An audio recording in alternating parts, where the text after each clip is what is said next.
reservation.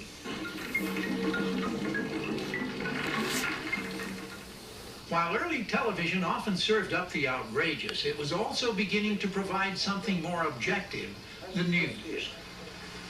Next stage, he says he doesn't understand. Okay, thanks very much. More than any other newsman, Cleve Roberts invented the image of the TV anchor man, the trench-coated adventurer with a microphone in anybody's face on any old subject. If the camera will come now over to my right. Roberts was one of the first high-flying, globe-trotting television field reporters. He was really Indiana Jones with a camera. All right, we're going to move our camera back and get it out of the way. We're in that embarrassing position of being in the way before the firemen are. He traveled to the world's hot spots, bringing the day's events directly to our living rooms. And for years, we relied on him as the man who always had the big story. But I remember one night, he was doing a newscast, and he had earlier in the day gone out on a story interviewing a woman whose child had just been shot. And of course, she was very, very upset, and he was right there with the microphone, grilling her on the circumstances. And as soon as the interview was over, they came back to him live on camera, and he said, "Ladies and gentlemen, that was a terrible thing I just did, the way I treated that woman, and I promise you, I will never do anything like that again." Cleve Roberts here. Tonight, these two stories. This week, Los Angeles... Cleve Roberts' career spanned nearly 50 years, and his last assignment was right here on KCET. You say you were too young to follow the news back then? Mr. Leprechaun, if you're ready, would you fly us away? Ring-a-ding-ding. Well, I bet Hobo Kelly explained it all.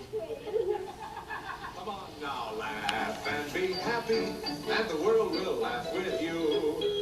Or maybe it was Sheriff John. They can't help smiling too. A whole generation of kids got their first lessons, their first commandments, their first values, not just from mom and dad, but from the tube. Welcome to the Roundhouse to two brand new engineers. There you are. And here comes Casey. And the man who really put us on the right track was the fellow wearing the railroad cap and running the trains, Engineer Bill. Red light. Red light. Green light. Remember red light, green light? Red light. Green light. Oh! This was a live program. No backing up or cutting out your mistake. It lived with you through the show. My measure of success of a show was whether I could open up the personality of the child that I had with me as my guest, my co-engineer. And if I could do that, man, I'd go home, great show. And you really wanted to be good for these guys. You really wanted to behave for these guys. It's like if you did good for Engineer Bill or Sheriff John, you knew you did something good that day.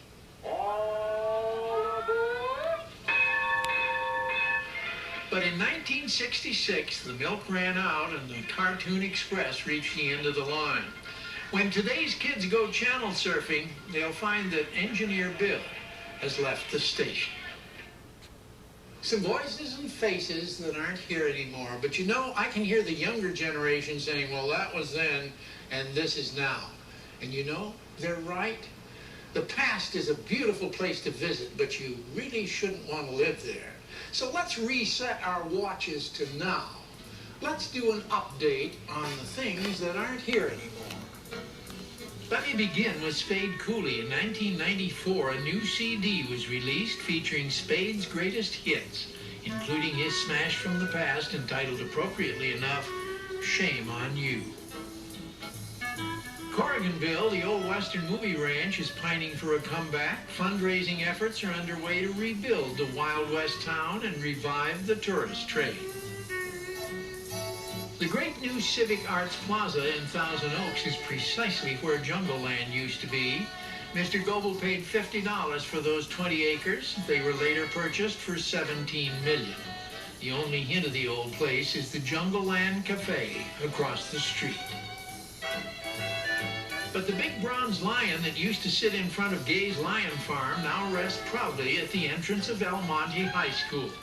I'm happy to report they call their team the Lions. The tower and terminal building is all that's left of Grand Central Airport in Glendale, but it's for rent if anybody's interested.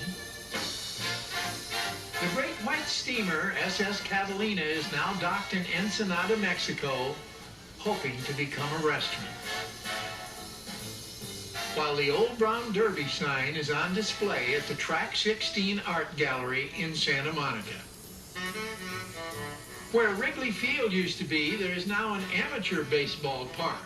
But CBS Television City is trying to get hits where Gilmore Field once stood. Oh, remember that beauty queen from Val Verde? Well, Florence LaRue is now 1/5 of the fifth dimension. The gambling ship is still 3 miles out in Santa Monica Bay, but now it's on the bottom. However, some folks are still enjoying the dinner service and fishing for relics. And finally, Route 66, the road that got us all here.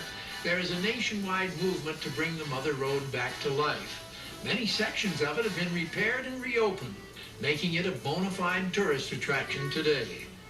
Our Route 66 sign was just a replica, but it's still a valuable collectible. And that other sign, Los Angeles City Limits, that year was 1958. Incidentally, I did not know Spade Cooley. I did not know Joe Pine. I did not know Madman Munns. But I do have lunch now and then with Engineer Bill, and I knew Cleve Roberts very well. Cleve would be doing this program tonight if it were a dozen years ago, and I think it's appropriate for him to say goodnight. Cleve Roberts reporting. I thank you. I bid you good night. All those voices and faces not here anymore, including, of course, the inimitable host, Ralph Story. Hello, I'm Val Zavala. And I'm Stephanie Edwards. You're so right, Val. It just pulls on my heartstrings a little bit. All these amazing stories and pictures told and shown by Ralph. As we take this trip back in time with more things that aren't here anymore.